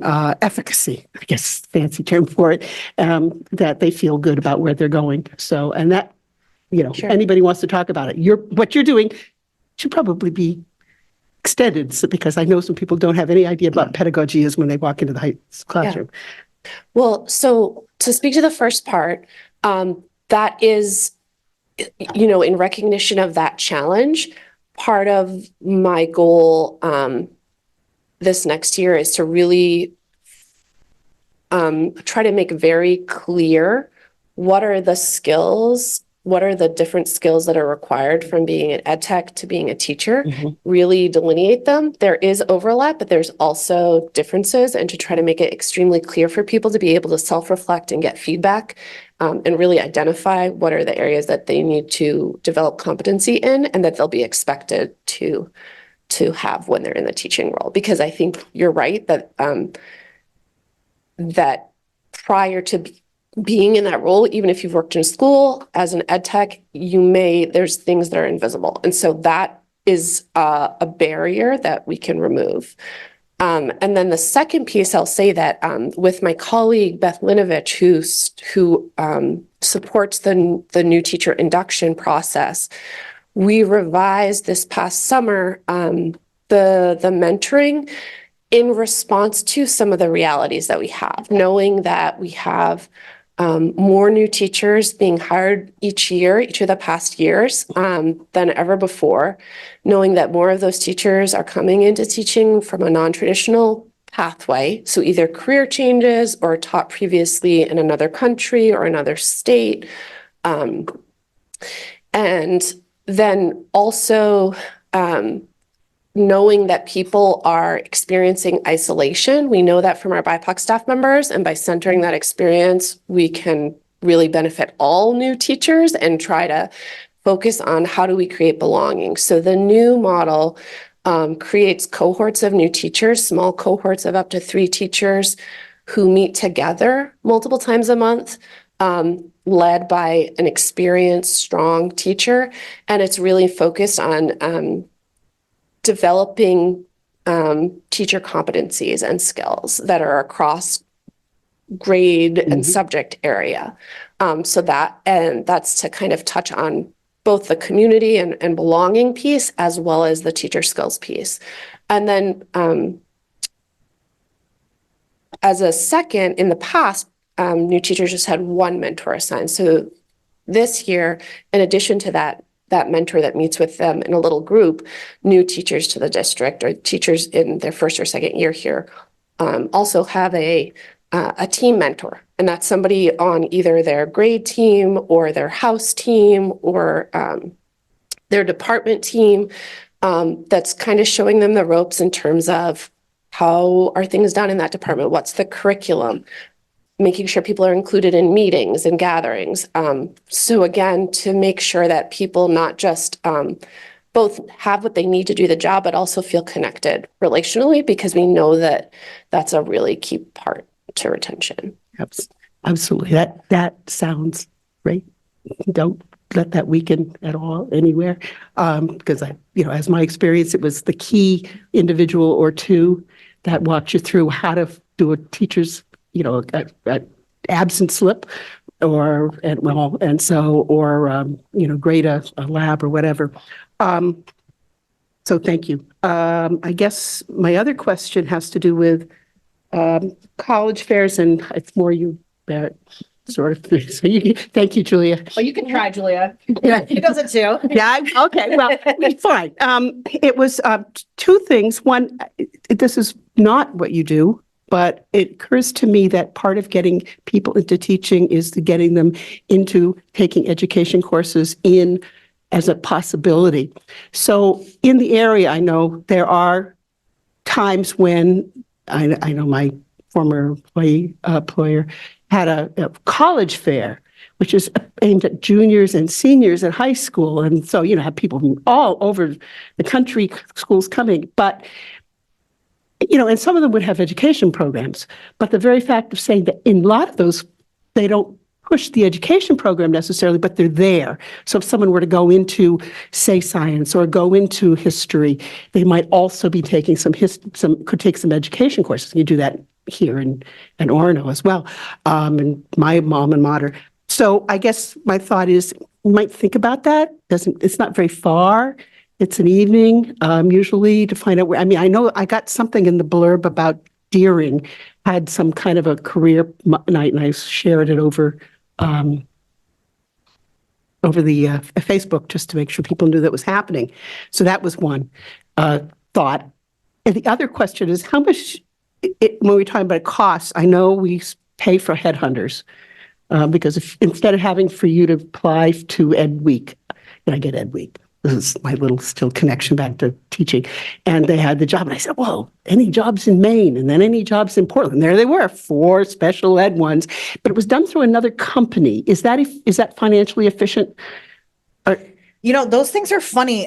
So we use like Indeed, and some of our jobs get picked up from Indeed and put on like LinkedIn or, you know, some of those other job sites. Some weird number I had never heard of. I think they do it to try and convince you to pay for those other services. Okay. And so to say like, hey, you got all these recruits from this thing, you know, through our website, I think that's how that works. I mean, even Indeed is where we get most of our kind of, you know, kind of input from the outside. Mm-hmm. It is incredibly expensive, you know, as far as a tool goes. You know, there's some of the other websites that we really don't get as many people from, but we're still using, like Serving Schools and, you know, some of, what's the other one? Schools. Thank you, School Spring. You know, so, but Indeed is the one that we're using the most. And like, if we have, you know, a principal had an unexpected vacancy happen mid-year, you know, recently I said, okay, you know, to our person who manages it, you need to boost this position. And, you know, so that's what we do both for teaching positions and not, you know, and then we've used different recruiter kind of efforts at different points. And, you know, that's stuff we continue to evaluate, but it's all, you know, those things are very costly too, because usually you pay, you know, for the specific hire. And it's a significant percentage of their salary that you would pay in addition to, you know, bringing them on. So for a public institution, those things are really hard. It's hard for us to compete as far as that goes. When we get to finance committee, it might be interesting to see that, those numbers and all in the piece. And I think I'm done with that one. Thank you, Board Member Aberman. Any other questions on 1.3? I have one. Yeah, go ahead. It's specifically, I don't know if anyone has this number on the top of their head, but the current percentage of staff that identify as people of color, just to see that increase that we're looking for, because the goal is 17% and that kind of looks low. Just wanted to see what we're looking for in that. So we can resend, it was before you were elected. We did an update in September, I want to say. So we did all those numbers. So we're at 16%, but in that update is what Vice Assistant Chair Bondo was speaking to, which is the different groups and what the percentage breakdown is for those. And so we can reshare that. But we're at 16 right now. National average, I believe, is 18 of teachers who are BIPOC. So we are lower in the teaching profession, higher for administrators and ed techs. Okay, thank you. Thank you, Board Member Noor. Any other questions on 1.3? Let me just double check that Student Representative Rosado doesn't have a question. Okay, great. No hands there. And then 1.4. Any questions on 1.4, which is around communications? Vice Chair Bondo, go ahead. Thank you. Just one clarification on the handbook communication. So what's the handbook? A few details. It's going to be just the way we have a different communication to the schools? Yes, it will be an internal document, Ms. Bondo, that it is for staff. So it will include like procedures for communicating with families. What are the platforms that we use? How do you use them? Communicating about bad weather. Okay. So we gather all of those things. And then we have a number of items under media relations. How do you, what are the procedures for working with news media? What are the media notices that we do? How do you do that? How do we put together a press release to inform staff? If you have an event that you want us to write a press release, this is what you need to do. We also, forms that we use for asking staff to submit news articles for us. We have a Google form for that. And then policies related to communication will also be included. And then, of course, our district brand guidelines, our logos, the school logos, all the school colors, all of those things will be in the communications handbook, including crisis communication, sample letters for crisis communication. Those are the things that will be in the handbook. I'm calling it a handbook, but we're putting it on the website. Okay. So it will be posted on the website under Staff Hub, so that then people can access it. Yeah, okay. So because I was thinking then, families or parents can have something like that as well, just to That would be a understand, great because my idea. mind was like, does handbook communication, because still now we have a lot of family, they just don't know how really well communicate with the We can do schools and that. districts. So Yeah. I'm just, thinking about something. That's a great idea. We will add that for the 1.4 next time. Right, maybe. Thank you. Thank you. Thank you. And just to build on that, I have noticed a tremendous progress in getting family handbooks onto our website, so they're translatable, which is great. Do you have a sense of how much of that work is left to do in terms of making sure that all school communications are accessible in whatever languages families need? I was thinking that it's almost done, Awesome. but there may be lagging one or two, maybe. Okay. Yeah. Great, thank you. And then we have to renew them again because it's annual change. So we have to change them again. Any other questions about communications? Yeah, Board Member Upperman. Thank you, Chair. Two things. One, I was thinking on your photography thing, whether the PTO or a parent or might be a way in each building that gets all psyched and they take pictures anyway. So if they could do that and then let it known as a volunteer job kind of thing. And what I'm having troubles is I get things from some schools. I get a lot of stuff from Deering all the time. I'm on their list.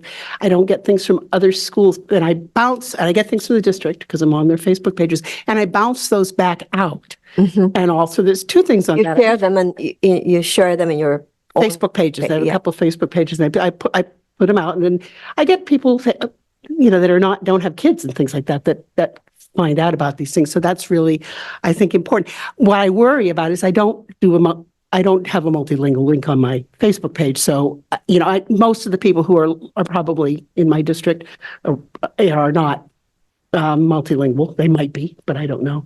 But it would be nice to figure out with you maybe sometime how to do that. And just as a board member, being in contact with all the schools. I mean, I go occasionally through the school sites and things like that, but they're not always, and that's a school issue that they may not put enough stuff on, or staying, the PTOs may not all up to date. So I just wish, this is a comment to all principals out there or people that maybe the board would like to hear, because some people have children and they hear a lot from their schools, but might not hear from another school. And so it would be. If you do not have kids. Pardon? Particularly if you do not have kids. Exactly. Thank you. Thank you, Board Member Upperman. Okay, I think we're gonna close here. Everybody feels good about that? Okay, beautiful. And then we have our quarterly presentation by the foundation. Andy, whenever you're ready, take your time.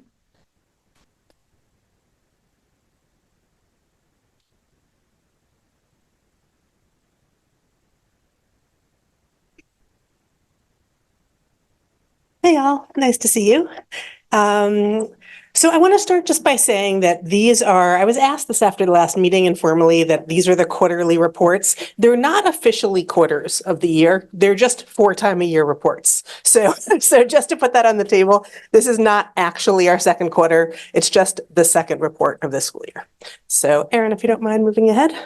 I'm going to focus today. I did kind of an overview last time on just a couple of things that are new. So the first one is we haven't formally announced this yet, but we're really excited to be launching shortly the Ed Feeney Fund for Athletics. So for those of you who didn't know or don't know Ed Feeney, he is a retired teacher and coach in the district. He coached girls basketball for many, many years. I'm not seeing a lot of people here who probably were here during his time, but he left maybe 15 years ago, quite some time ago. But some anonymous donors who know Ed were really struck by his stories of how students didn't have access to sports. And so that even though it's not pay to play, that there were students who didn't try out because they didn't have cleats or sneakers, or couldn't come to practice because they didn't have sweatpants or, athletic socks. And the budgets for our sports cover uniforms and things like helmets, but they don't cover that kind of day-to-day gear.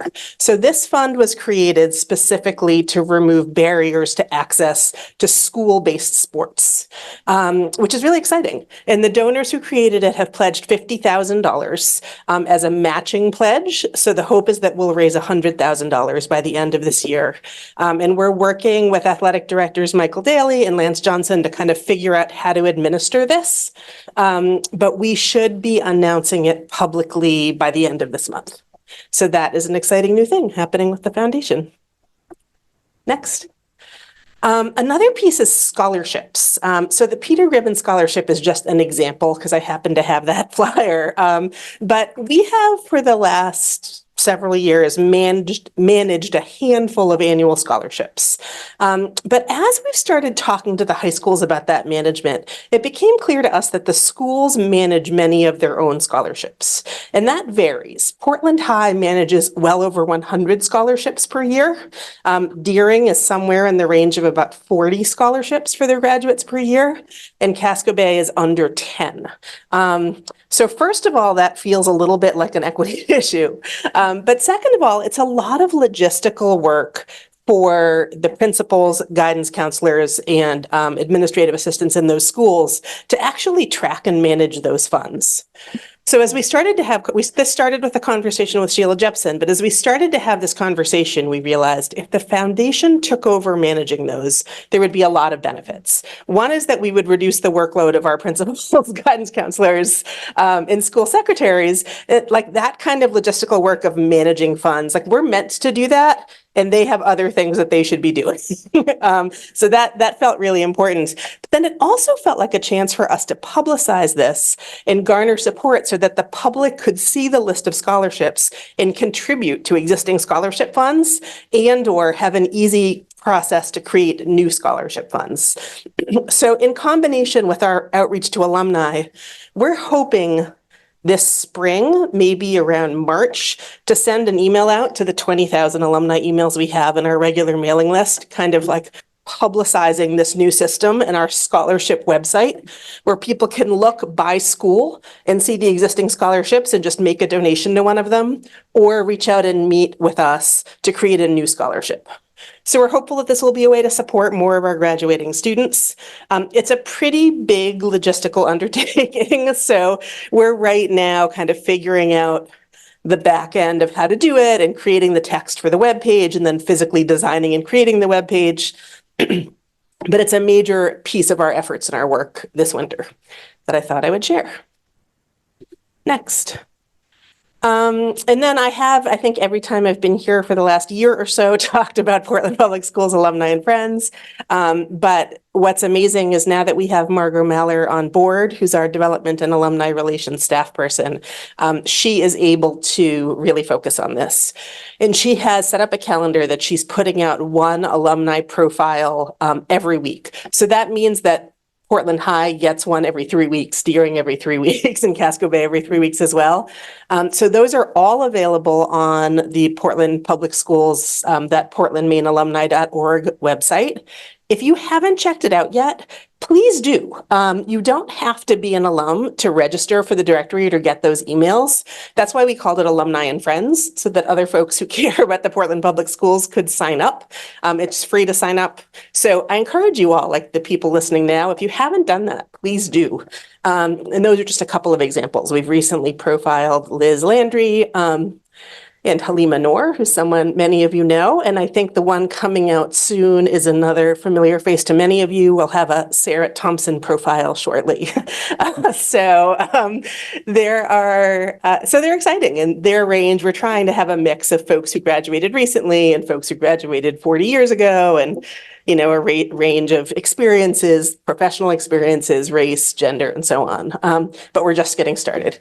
But that's happening. And we also convened an alumni steering committee for the first time maybe 3 weeks ago. And it was a really interesting mix of folks who kind of signed up and came. So a couple of staff members at Casco Bay and Portland. There's a couple of Deering folks who wanted to come but couldn't come to that first one.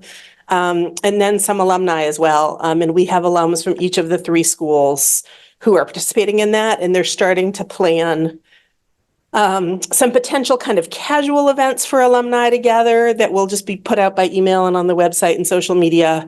And I think that we're having conversations now to have our annual Spring for Teachers event this year, have our first Distinguished Alumni Awards, and that we'll ask the folks who receive those to kind of keep the focus on teachers, that when they speak, to speak about a staff member who had a profound impact on their lives. And we'll kind of focus that on celebrating teachers. So that is the focus of Alumni and Friends. And then, as always, I list the donations. And this is why I said it's not a real quarter, because the dates of these business donations were from the day after I last presented till the day I sent this slide deck to Ryan. So it's a kind of random group of dates. But we do have, those are the donations in business, the foundations and businesses who have supported the Portland Public Schools through the foundation in the last, say, 2.5 months. And then you can jump ahead. And then individual donations. So because this was created on December 19th, it was actually just before the big final push of our annual appeal. So we received many more donations between December 19th and December 31st, probably $20,000 additional beyond that from folks who give at the end of the year. So I would say I'm sharing this because this group checks in. We are below where we were in our general fundraising at this time last year. But another thing that happened is that just today we learned that we received a $273,000 bequest, which is a pretty remarkable donation. That came in, and it's to benefit STEM programming in the Portland schools. So we still are waiting on the paperwork, but that amount was confirmed to us today. So pretty exciting. And of course, we'll work with Brooke Teller and district leadership and science and technology teachers around the district to figure out how to prioritize those funds. But it was a Deering alum who left that money to us in their will. So it shows the power, I think, of this alumni work. Now, that person did not donate to us because of the alumni network, but I did speak to her in the spring. She knew she was ill, and we talked about kind of how to target her funds, and she was very interested in the STEM fields. So those numbers are not included in this, but we should receive those funds at some point fairly soon. And I think that's it. I kept it quick. No questions? Member Figdor. Thank you so much for the update and for the great work. I love both kind of new initiatives, the athletic fund and your housing, the scholarships. It seems like it makes a ton of sense. So thank you. I just wanted to provide a comment. You said before this new bequest that fundraising was down compared to last year, and just to state that that's true across the nonprofit sector. Donations across nonprofit organizations of all sizes is down quite substantially. So I'm not surprised to hear that that's the case for us as well. Yeah. I just want to thank you for all of your incredible work. Thank you. Yeah, Board Member Bryden, go ahead. Thank you, Chair. I also want to express gratitude for the information and the work that you do. Also, thank you for, I don't know if you clicked send, but the annual appeal email was my reminder to give. So good on that. My question has to do with the slide and the exciting work about scholarships. Yeah. I'm interested in, it's fantastic. I mean, helping more kids, get the funding that they need to whatever they want to do next. Can you talk a little bit about striking the right balance in terms of, you mentioned being able to start up new scholarships and just in terms, if somebody wanted to set up a new scholarship that gives $50, like, is that worth the staff time? Versus, always, unrestricted funds are wonderful because then they can go and, serve a lot of different purposes. Can you just talk a little bit about where that balance lies? No, that's a great question and something we've been wrestling with. So as we've been starting to prepare this, Margot and Janine and I have been having conversations with other public education foundations all around the country who do this kind of scholarship work to learn from them so that we're not recreating in a void. So we've talked to some folks. We talked to someone at Clark County, which is the Las Vegas, Nevada school district, massive. Like they have 500,000 students or something. So it's a huge district. Similarly, we spoke with folks in Omaha, Nebraska, and then a couple smaller places, one in Oregon, one in Arkansas. And they are all over the board. So at one of the smaller districts we spoke to, it's a minimum of $10,000 to create a new scholarship, but you can add to one, and that doesn't feel right to us. And then we talked to the folks in Omaha said, like, we kind of value the community-centric fundraising, that we value every donation like every other donation. And so we haven't had anyone say, can I create a $25 scholarship? But they're like, we do accept $250 scholarships. So our current leaning is that we're not going to set a minimum, but if it becomes a problem, we'll revisit it. But that's our thinking right now, is that anyone who kind of wants to set up a scholarship could. Okay. Yeah, I'm not surprised that you've already thought about that. So thank you so much. Yeah. Thank you, Chair. Thank you, Board Member Bryden. Yes, Vice Chair Bondo. Thank you. Thank you, Andy. Thank you so much for the work you do.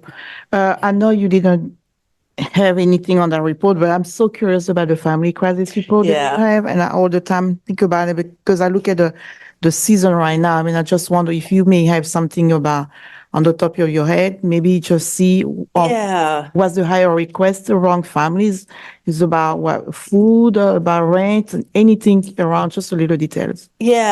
So we are still, we've set a cap of $5,000 a month of spending on that fund because we were finding, as I think you may remember, that the requests were kind of growing and felt endless. So we hit that 5,000 each month, and then we close for the month. And, I think in December, we made it through most of the month, knowing that the folks who really are running this, who are Maureen Clancy for Multilingual and Melissa McStay on behalf of the social work team, they're the kind of liaisons who approve or put off requests from their whole teams. They've done a pretty good job of trying to use the criteria to, pick, like trying to avoid evictions and trying to, take the most serious cases. Although just today, Janine sent that team an email and said, y'all, the January requests were almost at $5,000 on day one. So that's not good. And so we also know that the state McKinney-Vento funding, and I don't know that Grace is prepared to speak about it, but there is this possibility of getting some reimbursements for some of these payments through state McKinney-Vento funds, but I don't believe that's fully started in earnest yet, and it should be at any time. Do you want to jump in? So we received $250,000 from the state for the grant called Preventing Homelessness, and that is in process. We just started it in December, and there is a system for applications. Social workers are the ones completing that form for students and families who they know are at risk not just homeless, but also at risk of becoming homeless. And that is about 700 per kid. So it is not a family, but it is per child. And so that's a process that we have. I work closely with Miss Helene Bartholomew, whose staff is also organizing and reimbursing vendors. We cannot give the money directly to families. It is to vendors. It is to rental apartment managers or those are the ones that will be the vendors for us.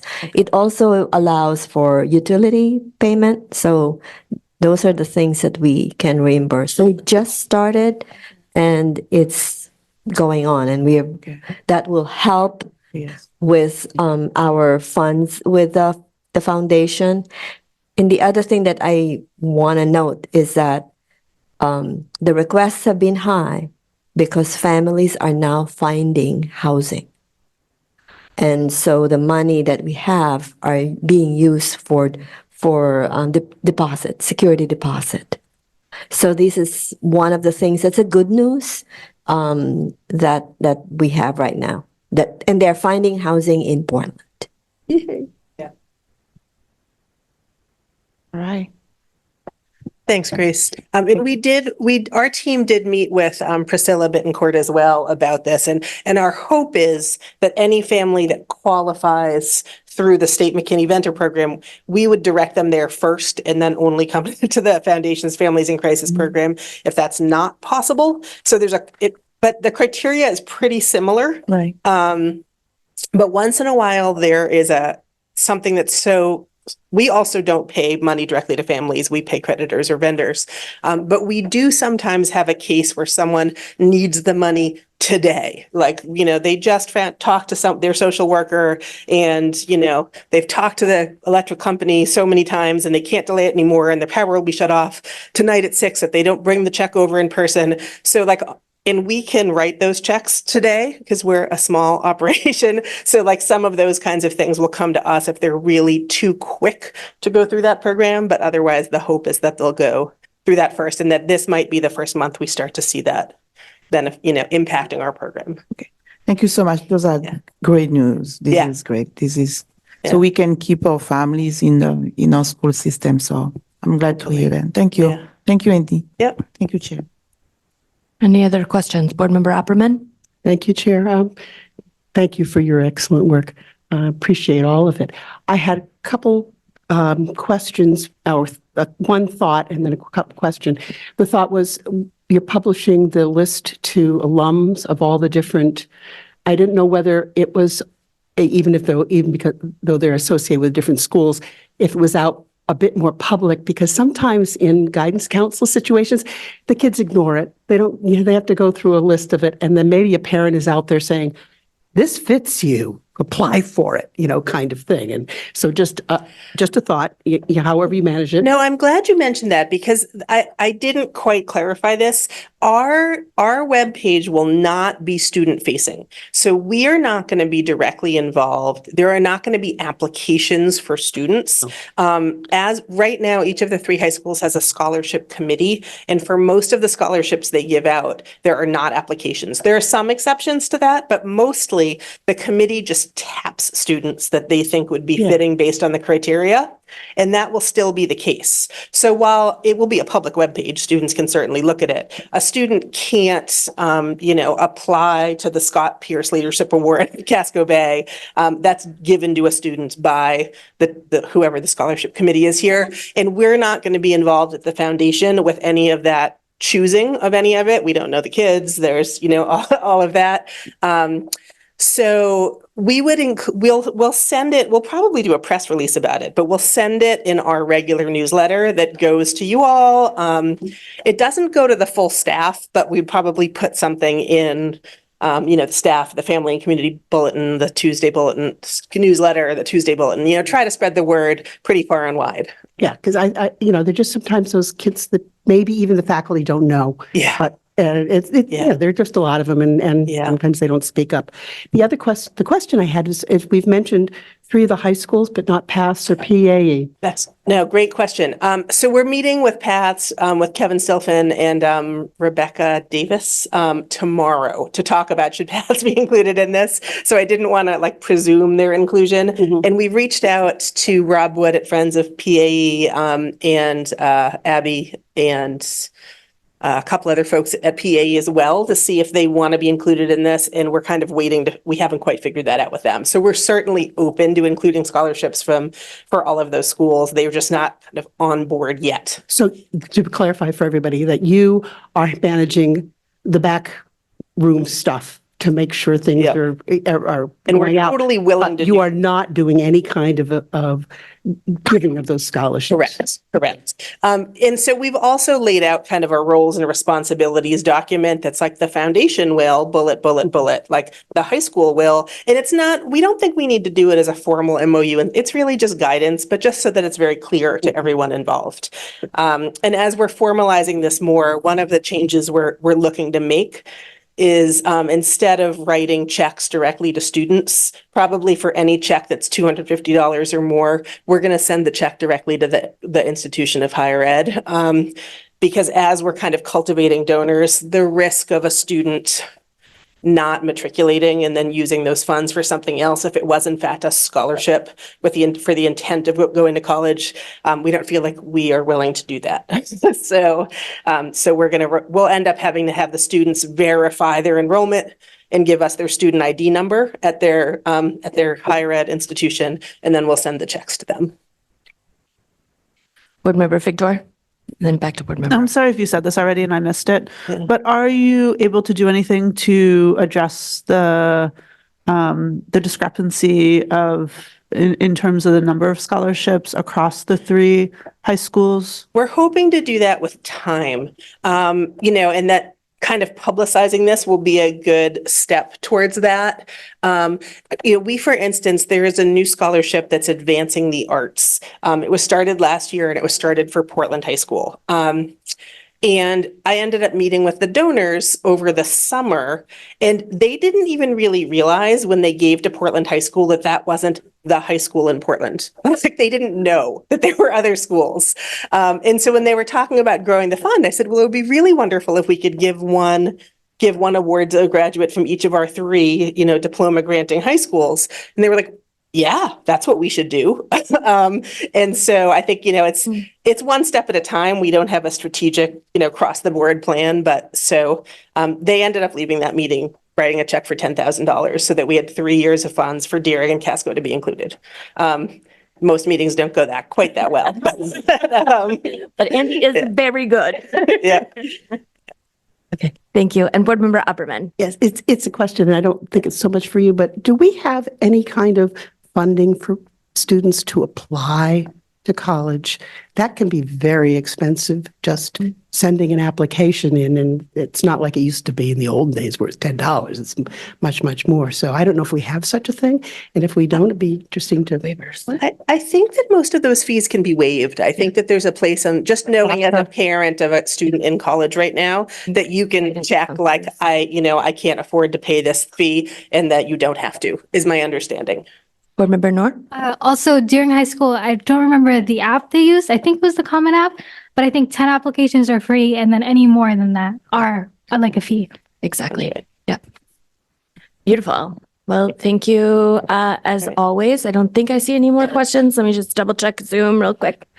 Okay, no hands there. Beautiful. Thank you so much, Andy. One more. Oh, yes, hold on.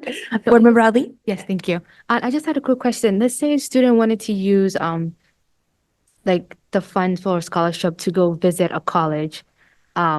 Is it like, oh, this is what you can do?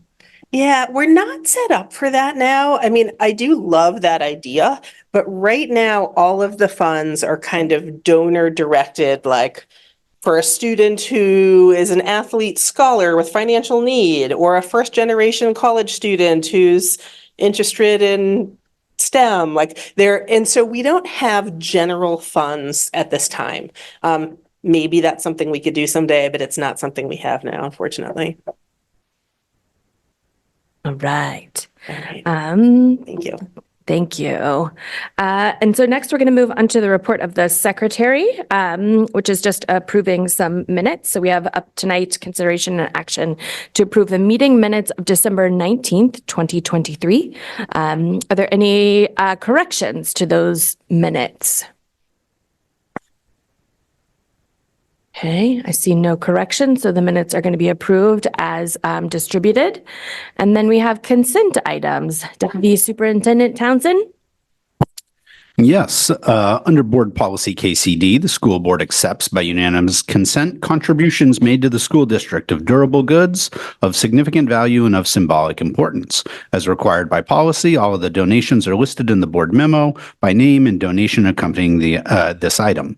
Our practice is that each donor receives a written contribution acknowledgement expressing our heartfelt gratitude for their tax purposes. So tonight, we would like to appreciate the following gifts for the Gerald E. Talbot Community School. Caitlin Loy of New York, New York, donated a pair of gloves for student use. And Bill Kowalik, excuse me, that's not quite correct, of Peaks Island, donated winter boots, jackets, snow pants, and gloves for student use. So we thank those contributors that made those donations, and we're very grateful for their support of our work. Thank you, Deputy Superintendent. And then up next, we have two policies that we're actually going to do a workshop on after adjournment. Is there anything that you wanted to mention before we adjourn? Nope, for work, I'll present at workshop. Okay, beautiful. So then we're looking for a motion to adjourn the meeting. Thank you, Board Member Bryden. Is there a second? Thank you, Board Member Noor. So all in favor of adjourning? Thank you very much. So we are going to be adjourned at 8:01 p.m.